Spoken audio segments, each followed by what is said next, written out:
O capítulo de número 15 do Evangelho de Mateus, a partir do versículo 21 em diante, foi o texto que o Senhor trouxe ao meu coração para esta breve meditação na noite deste dia.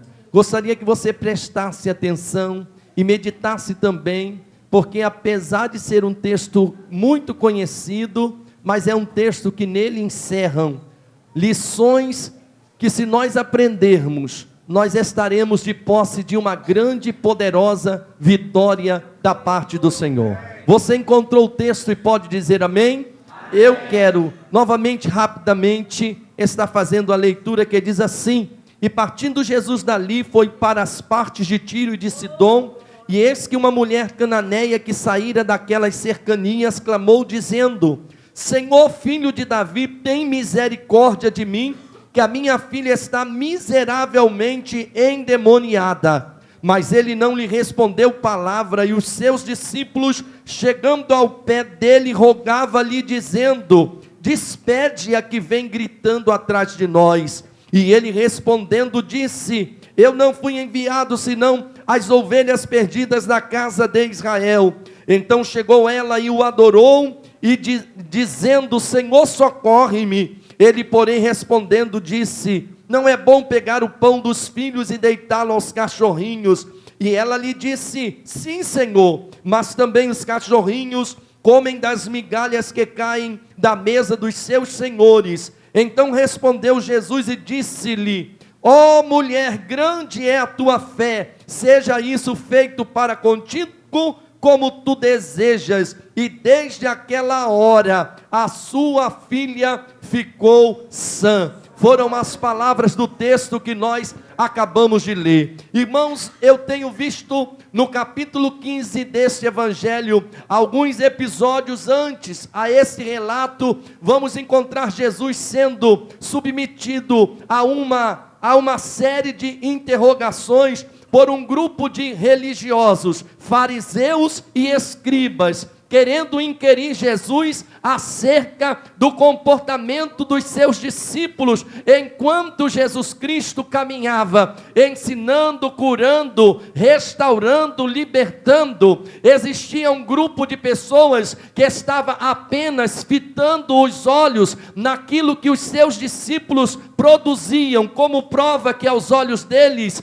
pareciam ser algo que iria envergonhar ao Senhor Jesus. Jesus Cristo olha para aqueles discípulos, ou para aqueles inquisitores que perguntam a ele acerca do lavar das mãos dos seus discípulos, e Jesus Cristo olha para aqueles homens e agora os repreende, porque Jesus Cristo entende que aqueles homens não estavam apenas querendo que houvesse uma correção na conduta dos que estavam ao lado de Jesus, mas eles queriam na verdade expor um lado negativo daqueles que eram homens que foram alcançados e transformados pelo poder do Evangelho e da palavra do Senhor Jesus. Existe um grupo de religiosos e que se dizem conhecer as Escrituras, que se preocupam apenas em identificar erros, para que possam se, aleluia, promoverem acima ou por cima, ou por causa dessas supostas falhas. Jesus Cristo não deixa por menos,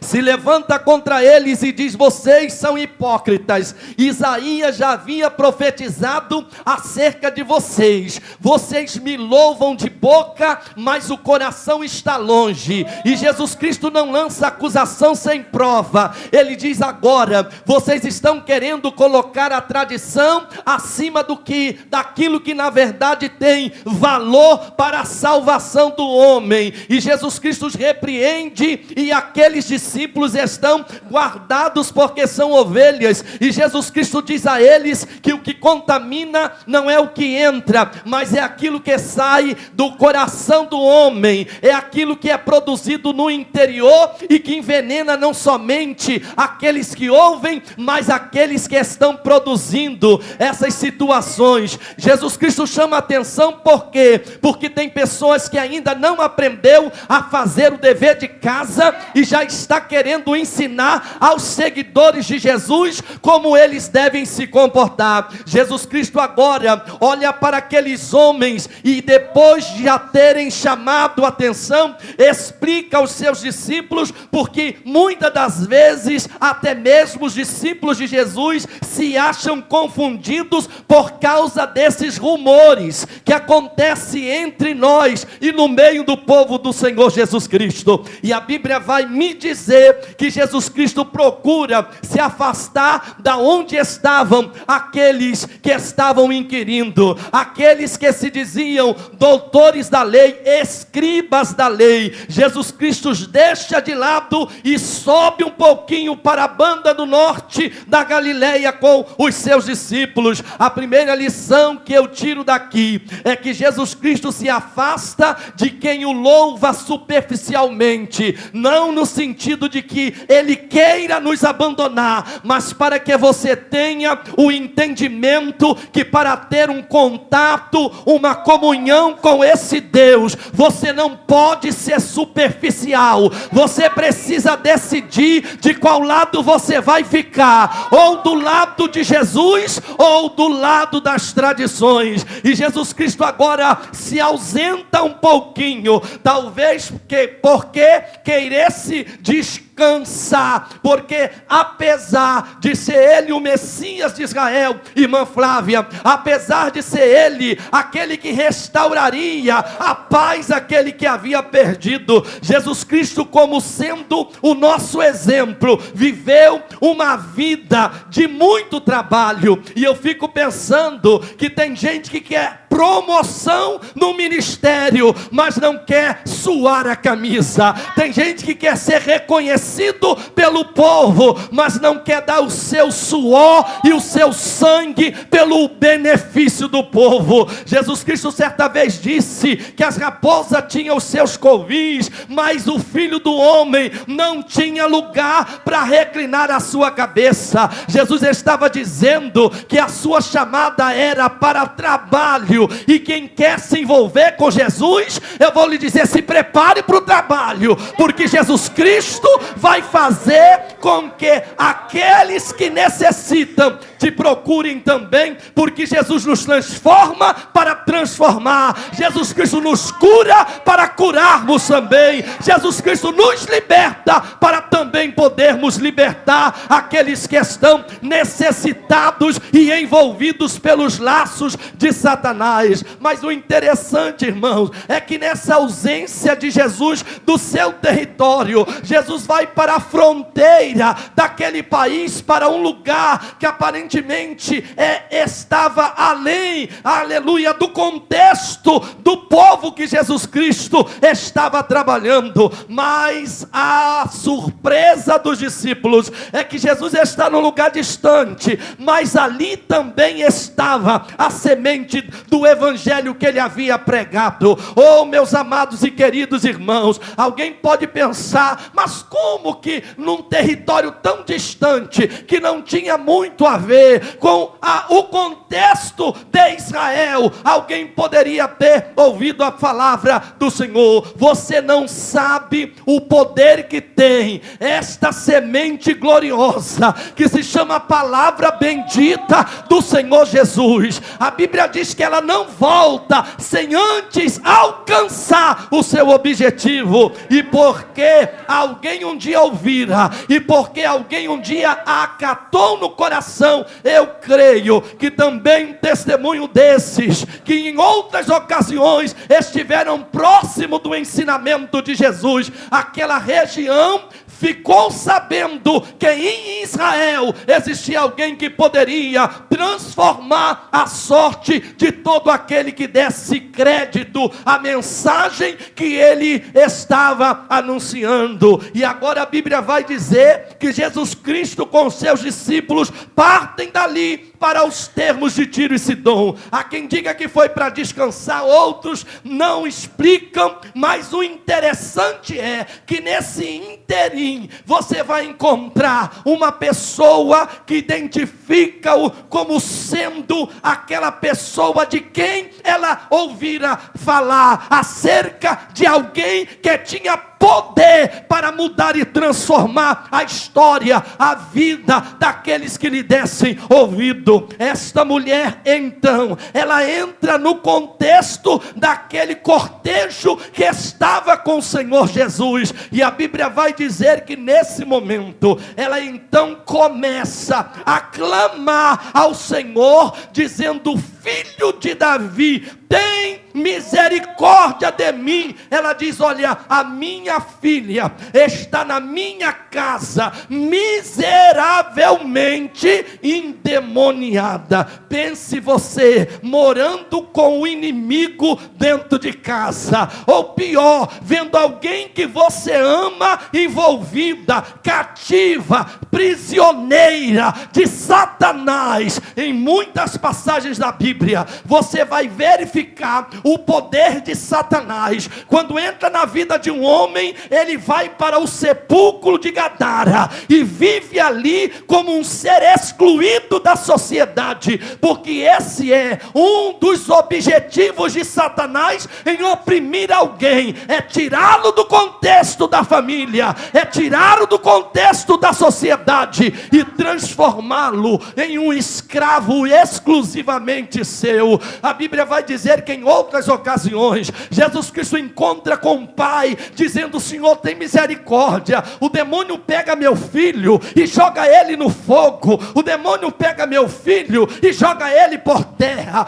O demônio faz do meu filho gato e sapato. Tem gente que olha para isso e acha que isso é normal, mas quem tem um pouquinho de amor sabe o quanto sofre alguém que tem uma pessoa nessa situação em casa. E essa mulher estava cansada, e ela entra no contexto vindo atrás da multidão. Ela não vem na frente, ela não vem no meio. A Bíblia diz que ela vem gritando atrás. É assim mesmo, ela vem gritando atrás, e é interessante que o seu grito incomoda a quem deveria ajudar. Muitas das vezes o desespero daqueles que têm pressa de ser abençoado incomoda gente que na verdade deveria ser ponte, que na verdade deveria ser porta, que na verdade deveria ser elo, que na verdade deveria ser abrigo, que na verdade deveria ser ajuda,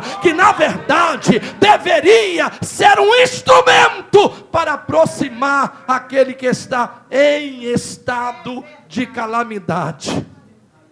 E observando esta palavra, eu imaginei que da mesma coisa, ou da mesma forma que aconteceu no episódio em que Jesus vai para a casa de Jairo, e no meio do caminho uma mulher lhe toca nas orlas dos seus vestidos, e Jesus para, porque aquela mulher não lhe toca como um toque comum, mas num toque especial. Aquela mulher chama a atenção de Jesus, e agora em uma outra visão, esta mulher, eu não sei se já tinha conhecimento desse fato, ou se não tinha, mas ela me ensina, apesar da sua nacionalidade, ela era cirofenícia, ela não tinha direito, não tinha nenhuma aliança com Abraão, logo não fazia parte da nação de Israel. Mas essa mulher entra no cenário e ela começa a nos dar uma lição. Ela não chega imponente, ela não chega de forma altiva, ela não chega orgulhosa, ela chega de forma humilde, e ela chega através não da sua nacionalidade, mas ela chega através da adoração. E ela diz aqui no versículo de número 22, está escrito, ela clama: ó Senhor,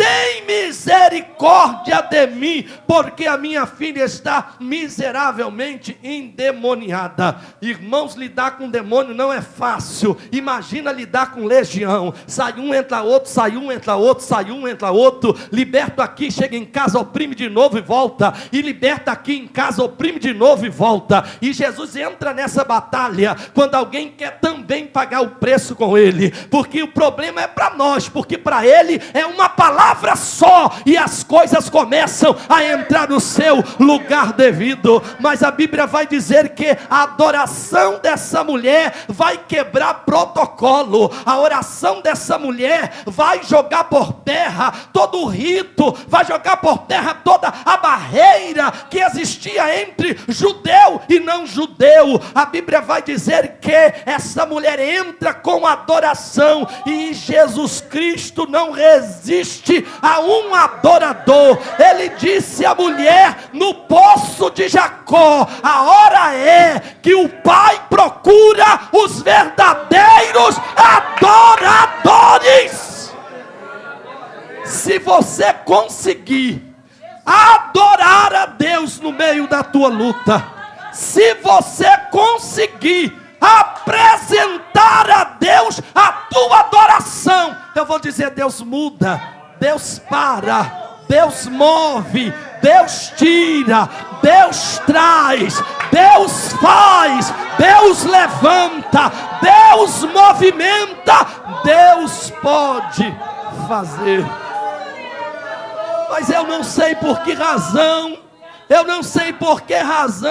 Jesus resolve provar aquela mulher, e a mulher vem chegando através da sua adoração. A Bíblia diz que Deus só resiste uma classe de pessoa: soberbo. Ele diz que ele resiste a soberbo, mas dá graça ao humilde. Quando você se aproxima de Jesus de forma humilde, ou ele, aleluia, te levanta e te dá resposta, ou se ele quiser, ele vai te provar um pouquinho mais, dependendo do tamanho da tua vitória, o tamanho da prova que você está passando. Jesus não está te provando porque você não é um ninguém. Você não está sendo provado porque Jesus não te ama. Jesus não te deixou no meio dessa luta porque você é simplesmente um obreiro, diácono, ou um auxiliar, ou até mesmo uma irmã de banco. Não! Jesus está lhe dizendo que só falta pouco tempo.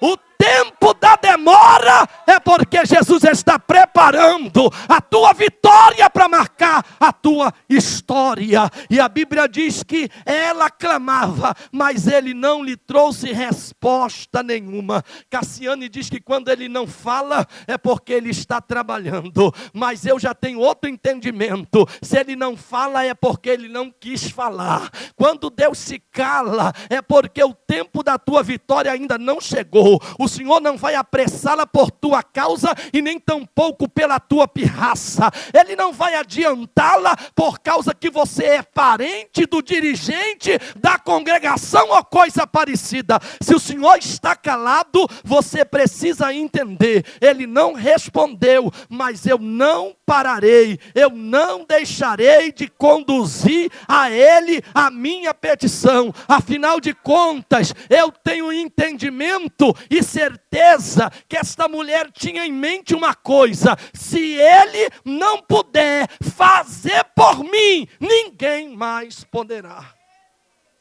Tem coisas que só ele faz, pastor Roberto. Tem coisas que só Jesus resolve. Tem coisa que só ele muda. Só ele pode colocar no seu devido lugar. Ele não lhe responde. E no momento inesperado, os seus discípulos disseram a Jesus Cristo: Senhor, apesar do teu silêncio, a mulher continua gritando. Apesar que o Senhor não lhe dá resposta, a mulher está aí atrás. E ela vem dizendo: Senhor, filho de Davi, tem misericórdia de mim. E Jesus Cristo agora vai voltar-se para os seus discípulos e vai falar acerca da sua missão. Ele diz: olha, eu não vim senão a casa, ou as ovelhas perdidas da casa de Israel. A prioridade de Jesus era a casa de Israel. Jesus trabalha com prioridades, mas eu quero lhe dar uma boa notícia: não é porque os céus têm prioridade que ele se esqueceu da tua causa. Não é porque os céus têm prioridade que ele deixou a sua vida de lado e não está preocupado com a tua vida. Eu quero lhe dizer: espere um pouco mais. Está demorando? Continue adorando. A recomendação é: não cesse de orar.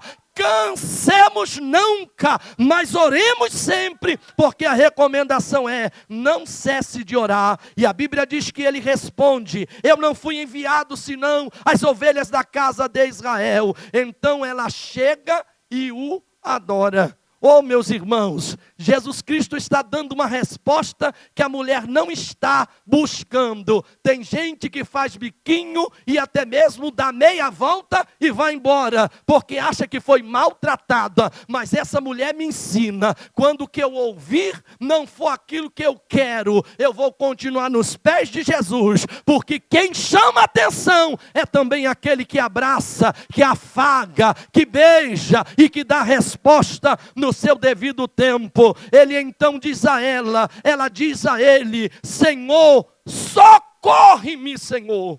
Irmãos, e aquela mulher consegue atrair ao Senhor Jesus através da sua resposta, não somente pelo grito de socorro, mas porque ela diz num momento tão especial. Jesus disse: não é digno de lançar o pão dos filhos aos cachorrinhos.